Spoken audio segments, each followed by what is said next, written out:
Okay, so in this on-demand lesson, we're going to be talking about teaching your dog a on your place or go to bed or go to mat or crate behavior. These behaviors are generally actually a form of targeting behavior, i.e. teaching your dog to, in this case, move their entire body, potentially depending on what you're liking to teach, move that body into a specific position, all while keeping their body within the confines of a boundary. In this case for Zora, I'm asking her to kennel up. Good girl. Which means go in her crate. She can lie down, she can sit, she can stand as long as her feet do not come out of the boundary of the crate. She will occasionally poke her little nose out, but when I ask her to kennel up, whether the door is opened or shut, I'm asking her to stay in there with feet not crossing the threshold of the crate boundary. Or as we look at Tom here, he's lying on a little dog mat. This is his on the bed cue. And for him, that criteria means when I say on the bed, I'd like him to go on there and lie down there with the majority of his body on the bed. For him, if the bed's a flat little one like this, I'm not so strict with the criteria that I ask him to keep all of his paws on there, but generally if he's on a raised dog bed, the criteria I keep strict enough that I'm asking him to keep his entire body on the dog bed, no creeping with his little feet either. Now in either case, whether the dog's asked to go to a crate or a dog bed or even on your couch if you want, when I cue my dogs verbally to either go on their bed or kennel up, I ask them to then stay there until verbally released. If, another case, say they just choose to go hang out in their crate on their own, whether they come in or out on their own, is entirely up to them. But if I do ask them to go to a certain space, also within that criteria I set is building a stay behavior that they do not then break the boundary, get off that space, out of the crate, etc., until released. My release cue for my personal dogs is okay. I will tell you it's not one I generally recommend to students because the word okay is said so often, good dogs, in everyday body language. For me, I personally make sure I spend time teaching my dogs that the release cue is okay combined with my attention. So, as you see right now, I've been saying the word okay multiple times while I am talking and teaching, but the dogs aren't self-releasing, in part because, I'm not engaging with them in the moment, ergo the okay cue is not valid. Other forms of release cues that I find work a lot better are words such as break, free, release, all done, that's it, whatever works for you and your dog. So, both Tom and Zora have had a lot of training and experience and practice with positional, on your bed, on your place type behaviors, as it's something I spend a lot of time, especially when I have a new dog in my life, teaching to that dog, because I find they are great skills to have, not only for helping dogs learn to settle and chill in the house, but also safety behaviors, i.e. a dog who's comfortable and relaxed in a crate means that when you're not there or overnight, the dog's not potentially getting themselves into trouble, not barking out the window, not getting destructive and chewing something unwanted. In terms of when we travel, my dogs each either have their crate or their dog bed that travels with us, and it's a piece from home that now they feel comfortable with. And, say we're in a random hotel room somewhere, I just tell them on their bed, on your mat, and they will all go lay down and chill, because I go, okay, I know this behavior, I know this is home, even though we're in an unfamiliar place, this is part of something I know and I can relax and calm down. Other handy places to have this type of behavior are, excitement around people coming into the house. The last thing any of us wants is our dog, potentially bolting out the door, or somebody, as they come in the door, the dog getting all excited and jumping on the person. So having a routine where, when somebody's at the door, before you even open that door, you cue your dog to go on their bed or kennel up, and the dog says, oh, okay, I know, stay on that boundary until I'm given my release cue. And you can work to train that to the point to where you don't, need to shut the crate door. Tommy, thank you. On your bed. Lie down, please. He's a good fella. Yay. Now again, because I had originally asked him to go on that bed and stay there when he broke, which I can't blame him. I've been chatting for a while there and it's a little chilly in here. I just asked him to go back there again, no problem. You're a good fella, good girl, ZB. So again, at the door, having your dog comfortable and well trained enough to go on their mat or on their bed or kennel up and stay there, no matter how exciting the person coming out the door is, business safety behavior. Another opportunity to use one, and I find a lot of clients use this, is when they're eating at the dinner table. Most of us don't want a dog begging at the table or sharking around it, waiting for, a piece of food to drop. So if you teach your dog, when you guys are sitting down to the table, or whether you eat on the couch or at the table, that your dog, automatically goes and lays on their dog bed and chills, just avoided teaching your dog to beg at the table.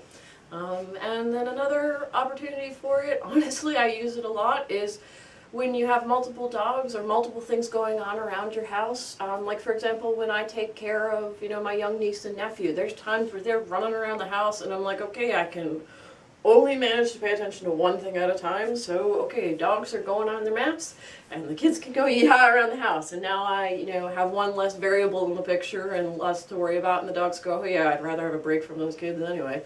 Or when I'm training both of the dogs or multiple dogs, so that I can focus on more active behavior with one dog, I cue the other one to go on their mat, they're comfortable, they'll chill there, and then I can do something a little more engaged and active with the other dog, and then they swap off. So, these are some of the very useful places and times that an on the bed or, on your mat or kennel up or on your place type behavior can come into handy. All right, so now what I'm going to do is we're going to watch a little video clip on how I actually teach a go-to-place or go-to-mat behavior with a bed type object. And then we will shift and watch a little video on teaching a kennel up or crate behavior and how I teach that as well. So I hope you enjoy these little video clips, and then we'll get back. Hi guys, you ready? Okay, good dogs. Yeah.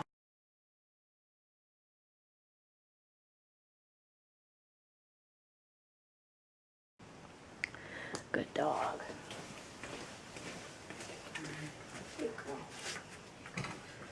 Alright, so for this, just to make things a little easier, Zora's going to hang in her crate, and Tom gets to be our mat dog. So occasionally, to further reward Zora for chilling and relaxing while Tommy's doing something a little more fun, I'll be tossing a treat into her crate for her. So when we set this up to teach an on-the-bed behavior, you want to have a surface, a bed, a dog bed, a towel, a bath mat.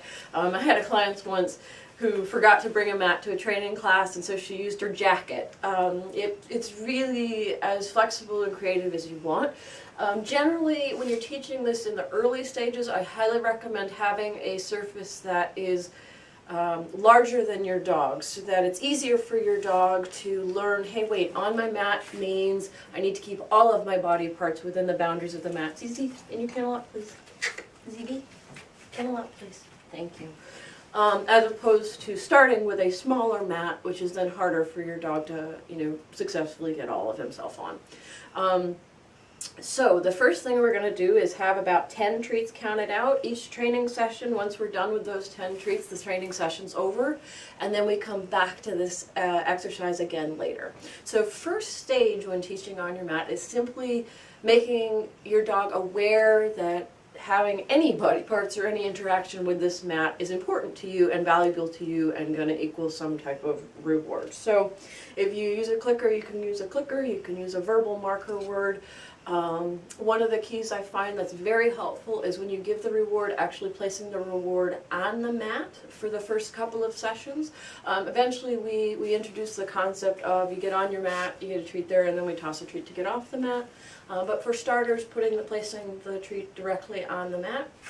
The other thing I introduce very quickly, oftentimes in the first stage, is the concept of once you're on the mat, stay on the mat. So dog gets on the mat, even with a couple feet, I'll praise him, I'll drop a treat there, and then very quickly I'll follow up with another treat, and then I'll give my verbal release cue and encourage them to get off the mat. Now if the dog gets on the mat, gets their treat, and hops off the mat before I catch it, that's okay, no big deal.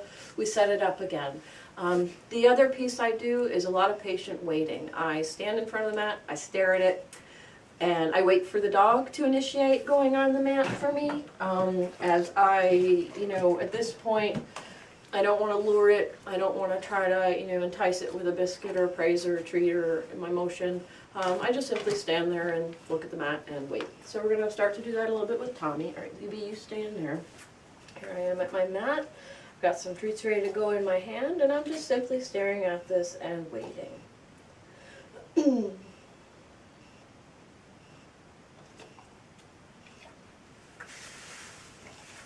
Hey, good boy. Hey, you come over here. Girlsy, stay. Good.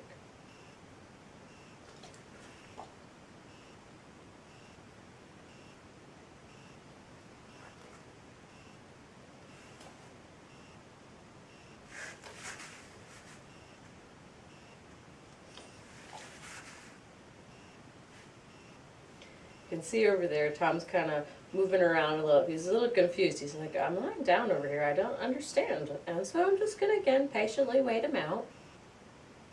And it might take a little bit because he and I haven't done it this way in a very long time. Nor has he seen this particular mat in a long time. Hey, good boy. Who's the best Tommy dog?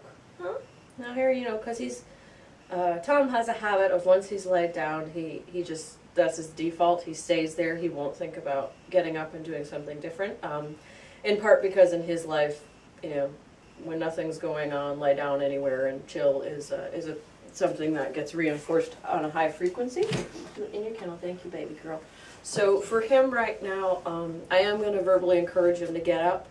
Now, if you had a dog who didn't have such a down and settle as a default as Tom did, I would again just stand here and wait until the cows come home. Most dogs, take a minute or two and then they're up. But I know for Tom, Sophie, in your kennel, please. Get him up. Hey. Thanks, baby girl. Can you come up? Yeah, girl. Just sit here. All right, it's easy. Lay down and stay. Good girl. Tommy, love. Come, Tom. Good boy. Good boy on your bed. Good girl. See, in your kennel. Good girl. Stay there. Good boy on your bed. Good boy. So you see, I'm doing a couple of multiples here. Good boy. Yeah. Okay. Off you go, Tommy. Good boy, Tom. Good dog. Oh, good boy. He's back on that bed. Reward him a couple of times. Good boy. Good boy. Yeah. The other reason I toss that treat on the bed is because I want to start introducing the dog to, can you count, please? Thank you. Concept of, good boy, lowering their body language so that they eventually will drop into a down. Good boy. Yay. And then I'm out of my 10 treats and, okay, good dogs. Yay! Good boy. And that's really the simple part of stage 1 for introducing a go-to mat. Stand there, stare at the mat, wait till the dog interacts. Treats on the mat, multiple treats, high rate of reinforcement, and then adding in your verbal release cue. Okay?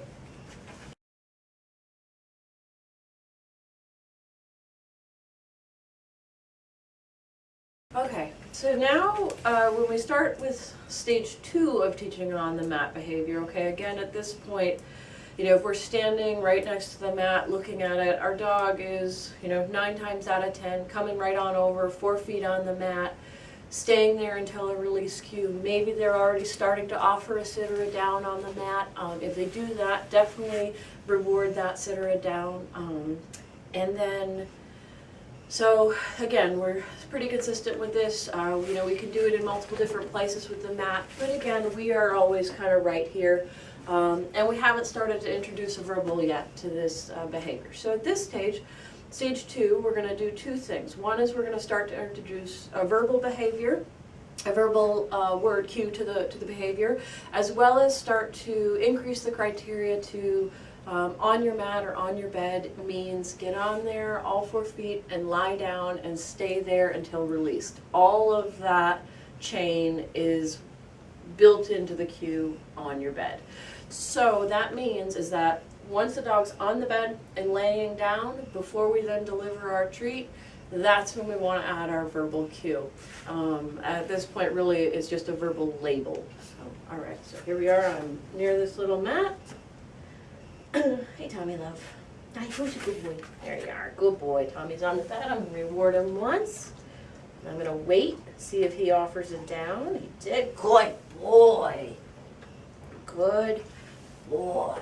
Again, I'm going to work on building some duration and length of time to this. Good boy.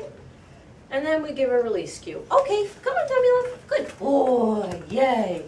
All right, so this time, because he did that nice, quick, and readily, once he's in that down position, I'm going to add my on your bed verbal cue. Oops, as well as drop treats on his head. All right, so here we go. Good boy, on your bed. Good boy. On your bed. Good dog. Hi, yay. And then I'll release him. Okay. Good boy, Tommy, love. Good boy.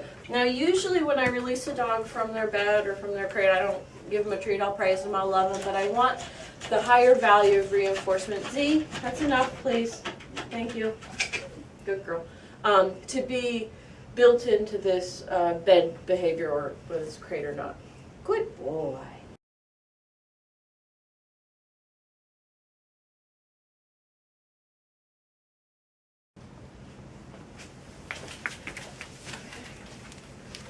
Alright, so once your dog and you have mastered stage 2, which is again building into the verbal cue on your bed or on your place, the behavior chain of get on the bed, lie down, and stay there until released, we're going to start working on being able to actually cue your dog to go on their bed with that verbal prompt, as opposed to just, your body position standing in front of it means that they end up there, okay?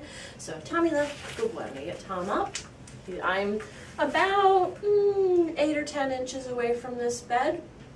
I'm a little bit farther distance, but I'm going to do the same body position, standing and staring at it, and I'm going to ask him to go on his bed. So, Tommy, on your bed. Good boy. Yay! Again, on your bed means get on there, lie down, and stay there. So once he got on there, I was waiting for him to complete that laying down before I praised and treated him. Good boy. You see, I'm still delivering the treats right down on the mat. I want to really solidify that I want that lower body posture, as opposed to if I handed him the treat, you see most dogs, good boy, will start to reach for the treat a little bit. Now at this point, again, I'm only doing 10 treats, and once that's the session's over, so he stayed there a nice good time, good boy, and I'll release him. Okay, good boy, Tommy, good boy, yeah. All right, did that nicely, so I'm going to add a little bit more distance, all right? Tommy, on your bed. Down, yay! Good fella. Good dog. Good boy. Okay. Perfect. All right. Now this time, to add a little bit more distance, as well as turning my body from a different position. Because up to this point, every distance I've gotten, I've still been facing that dog bed. So here we are, I'm facing over here. I'm going to say, Tom, come here, lovey. Good boy. Tommy, on your bed. Good boy. Yeah. I really wanted to wait till he was down and settled.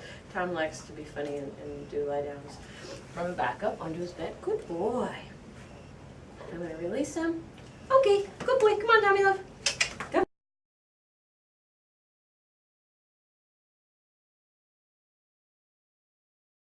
At this stage, I'm able with my dog to send them from varying distances. I'm still always walking up to the dog to treat them on the mat. Dog's got a pretty good, increasing length of stay until the release cue. And at this point, what I'm also going to start to add in is a little more movement from me. It's fairly common for dogs to struggle with seeing release with movement, as opposed to really waiting for their verbal release cue. So this time, once I've sent Tom and he's down there, I'll reward him. After the first treat, I'm going to move around a little bit more. If he holds his position, I'll praise him, treat him again. And this is something that he's very familiar with, and he's a good boy, good at mastering. But if I was working with a less experienced or a younger dog, my first level of movement might simply be just rocking myself side to side. making it really easy for them to be successful. I don't want to set a dog up for failure. I want to be 95% or more certain that when I kind of ask for something a little bit harder, that dog will be able to handle it because they have the tools in their toolbox and have built up to it. So, hey Tommy, look, good boy, you're the best. Tommy, on your bed. Good boy. Not bad. I'm going to move a little bit. Good boy. Now right there, I liked the fact that when I moved, Tom didn't try to, migrate his body to keep in sight. He held a nice stay there. Good boy. Now, like I said, Tom's really good at this behavior. He likes it. He knows once he's on his bed, just stay there and chill. But, if I was working with a less experienced younger dog, we do much less things. The first movement might even just be this in front of the dog. The first movement might be, I'm doing this a little bit. Good boy. Maybe my first movement, instead of immediately reaching down, is reach up a little bit and give the treat there. Good boy. Yeah. You're in love. And eventually progressing until I can do, jumping jacks, or reach down and touch my toes. Good boy. Yeah. And that dog says, okay, it's better to sit here and chill and lay down and not move off my mat until I get my magic. Good boy. Release cue. All right, Tommy love? Good boy. Yeah, good dog.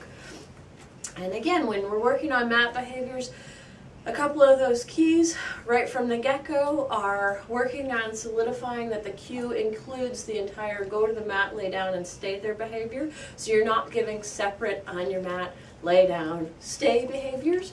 And then you're progressively teaching that dog to stay longer and longer and longer until they get their release cue. If the dog, like I said, happens to break, you just simply send them back again and reset the exercise. And then once working through those stages, adding that verbal cue and being able to send your dog to their mat from varying different distances and places in your house, which is incredibly useful, especially for that greeting at the door space, so that you can get to the point where your hand's on the doorknob and you send your dog to their mat and they go, heck yeah, I'm going over there and chilling while mom opens the door and signs for a package or lets Auntie Jane in or whomever. So, all right.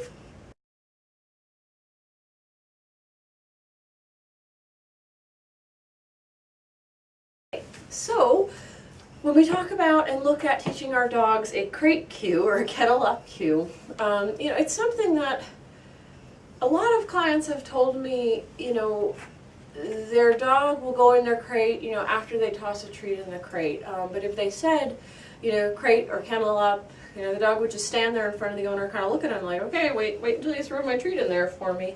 And this is something that teaching a dog to drive into their crate, especially if your dog loves meal times, is actually a fairly simple behavior, simple process. It just means you might need to be a little patient.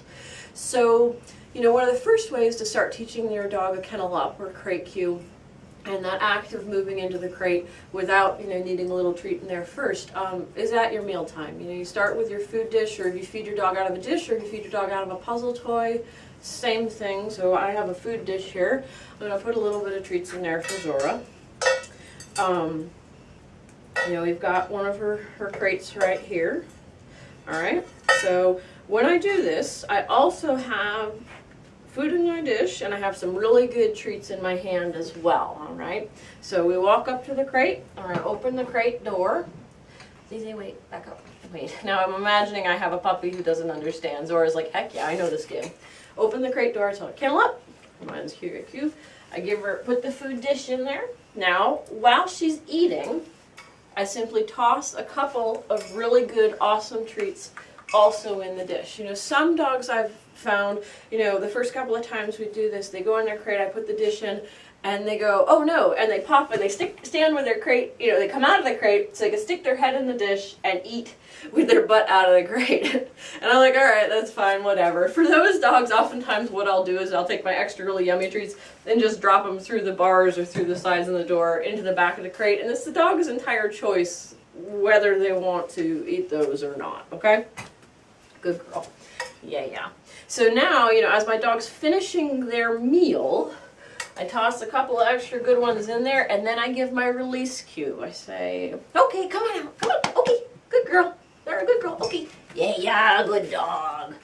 All right, and then, you know, the next time we eat a meal, we do the same thing, you know, until the dog says, ooh, mom's got my food dish, I'm running to my crate, here we go. You know, and it might take a couple of days, it might take a week or so for some dogs. If you have a dog who, you know, you stand there with their food dish and they're like, okay, I'm going to stand here right in front of you. I don't get what this game is, lady.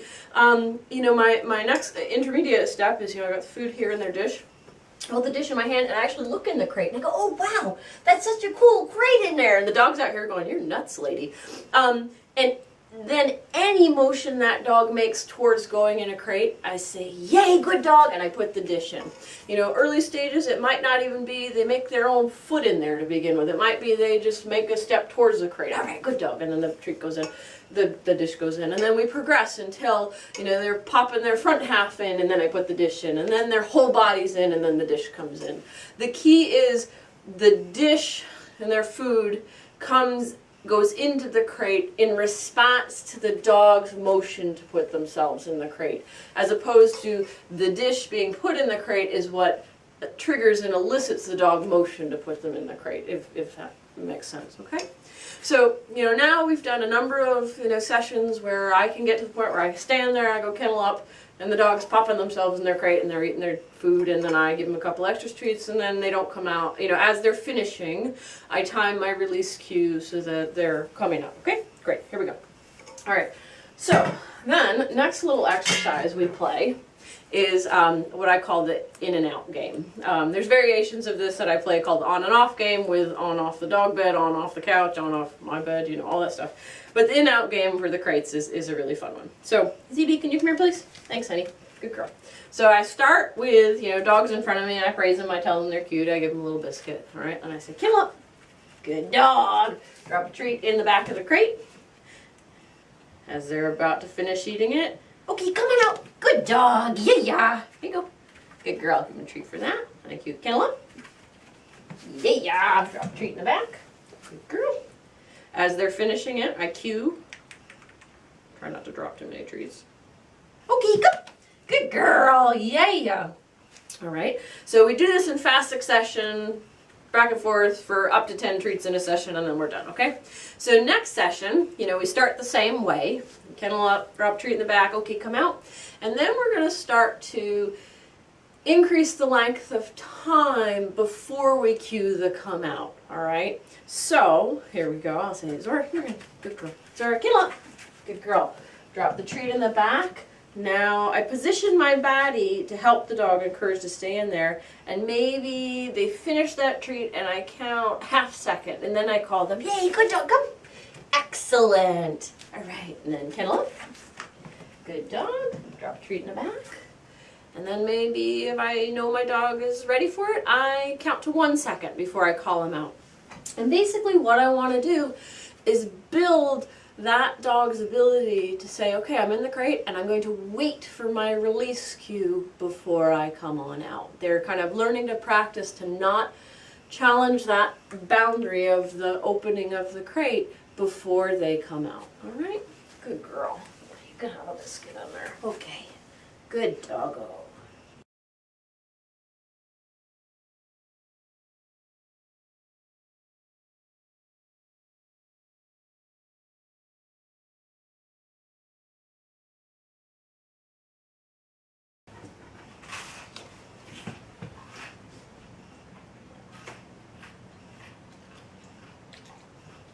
Good dog.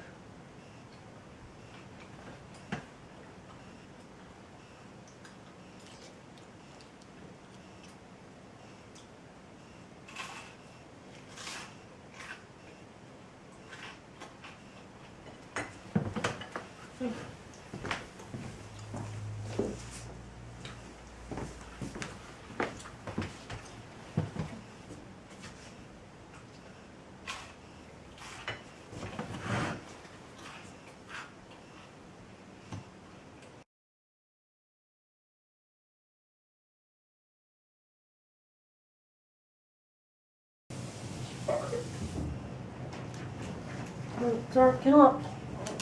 Good girl. Tommy, wait. Go for it. Okay, Tommy. There's your kennels. Good boy. There you go. Good girl.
I'm done. Good girl. Okay, Zeke, come on out. Good girl.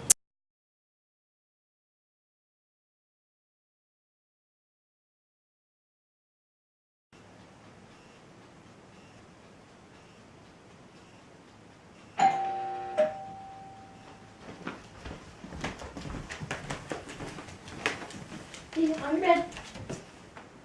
Good girl.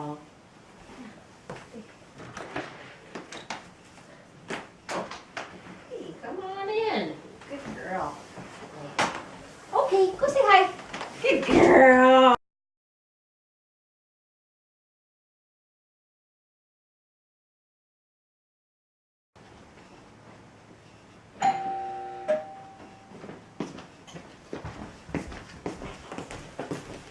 Girl, Stevie, on your bed. Good dog. Hello, how are you? Hi, Zizi, on your bed.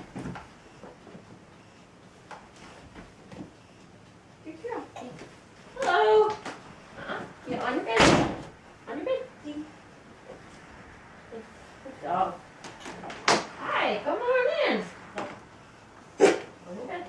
Get on your bed. Good girl. On your bed. Lay down. Good. Okay, good dog.